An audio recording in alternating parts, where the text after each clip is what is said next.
Welcome to the Prospective Doctor Podcast, where we will provide essential information for pre-medical students and those already in medical school. Listen each week for tips on how to improve your application and gain an acceptance to medical school.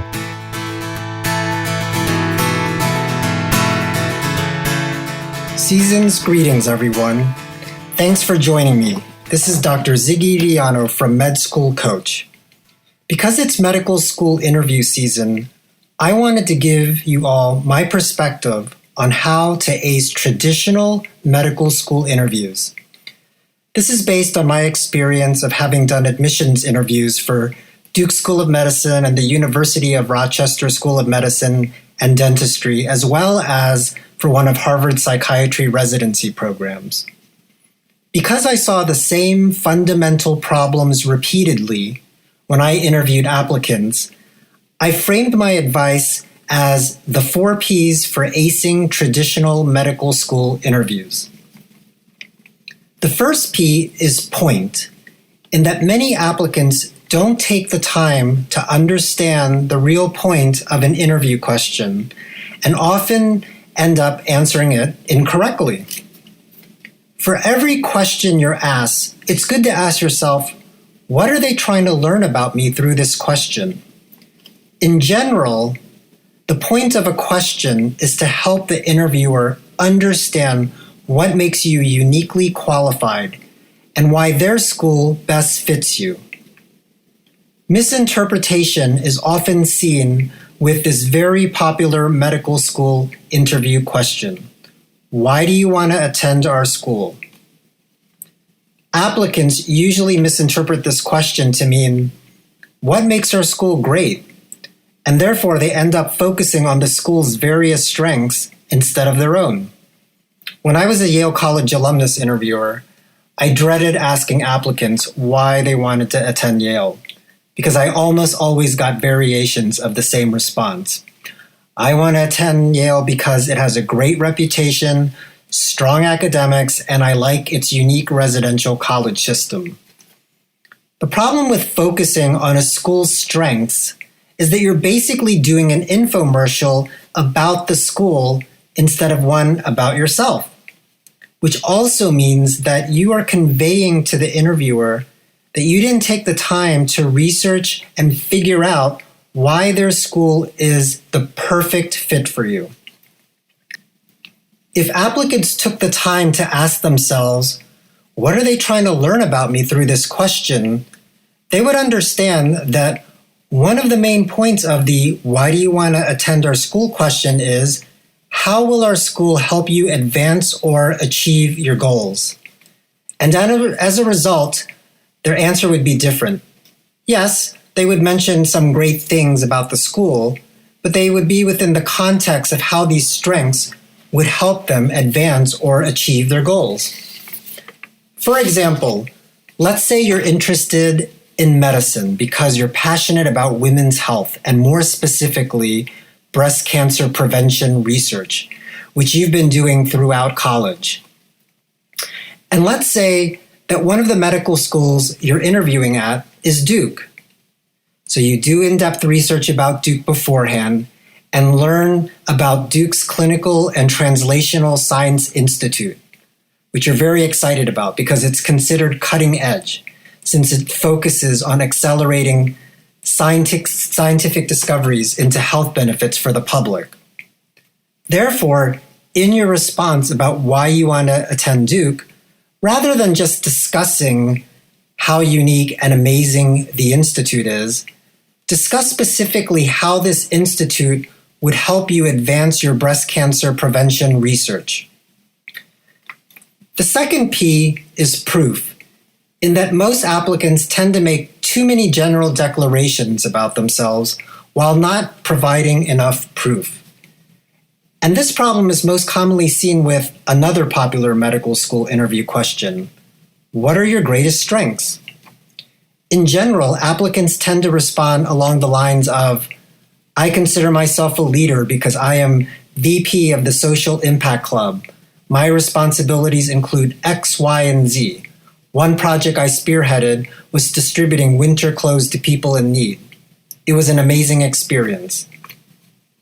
While this is a decent response, the problem is that there isn't enough proof. This is the kind of answer that everyone gives. The other reason applicants don't include enough details is because they often include too many examples of whatever it is that they've declared about themselves, usually that they're a leader or a team player, because they think there's a correlation between number of examples and degree of proof. And as a consequence, they are failing to distinguish themselves from all other highly qualified applicants. What you need to do is pick a few meaningful examples and bring them to life with relevant details. And to figure out these relevant details, it once again goes back to understanding the point of the question. For the "what are your greatest strengths" question, of course, one of the main points is to demonstrate leadership. But then you need to go deeper and ask yourself, how would leadership be defined? Most people would agree that leadership means demonstrating passion and commitment, overcoming challenges, and growing, and getting results. Just by doing this, it becomes much easier to figure out what details to include.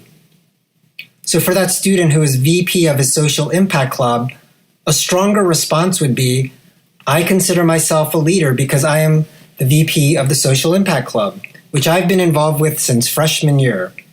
Last year, I spearheaded an initiative focused on distributing winter clothes to lower socioeconomic families from our town.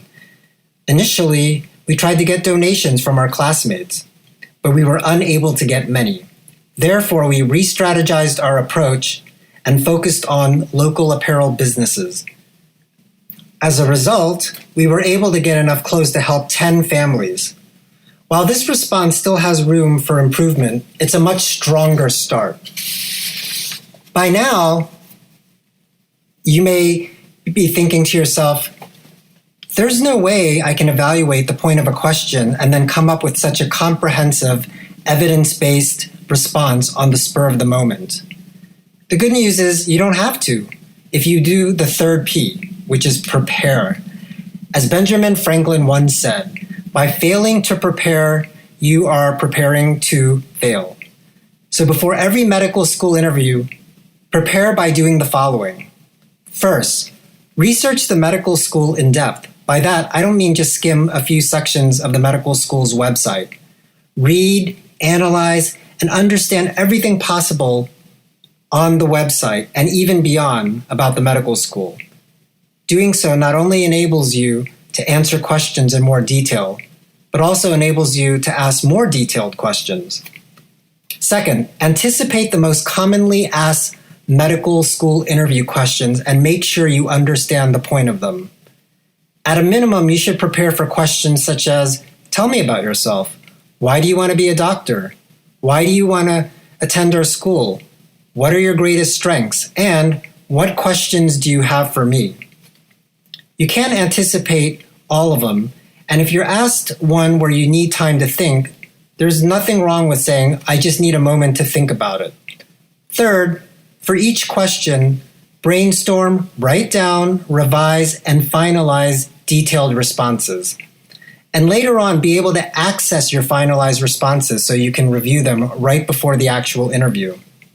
Yes, all of this takes a lot of work, but your extra effort will help differentiate you from the thousands of other highly qualified applicants. The last P is practice, which is a form of preparation. Many applicants believe that because they're talking about themselves, they don't need to practice. After all, who knows them better than themselves? No one.